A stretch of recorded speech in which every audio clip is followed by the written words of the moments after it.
And Dawson was taken to an area hospital where he did go into surgery from those wounds. A female bystander, DeMarco, did suffer some minor injuries. We understand she's going to be okay.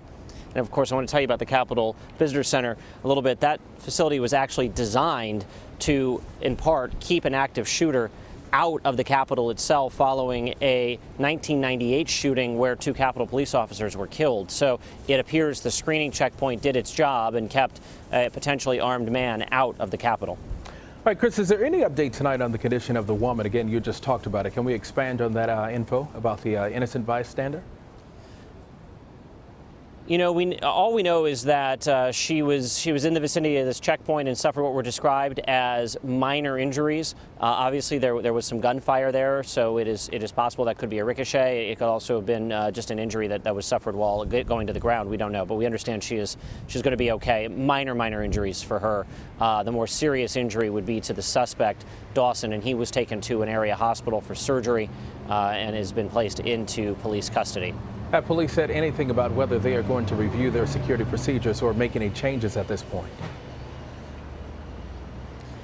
Well, it's a little early in that. Certainly, police will look at how this situation was handled. They will look at the response. But, you know, these checkpoints, basically, here's the way the Capitol Visitor Centers work. You would go down the stairs behind us here, and then the area beneath the Capitol is the Visitor Center.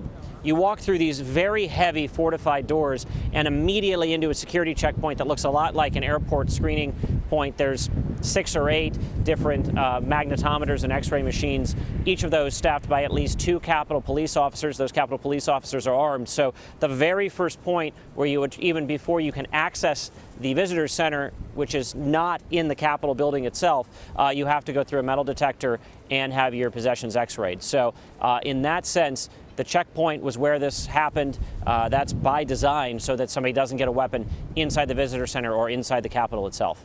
All right, Kris, the final question for you. The Capitol is now only open for official business. Do we have any idea when it may reopen to the public?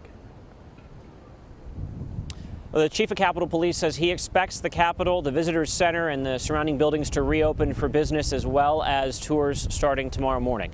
They're going to try to go back to business as usual tomorrow. All right, Kris Van Cleave. Thank you, Kris.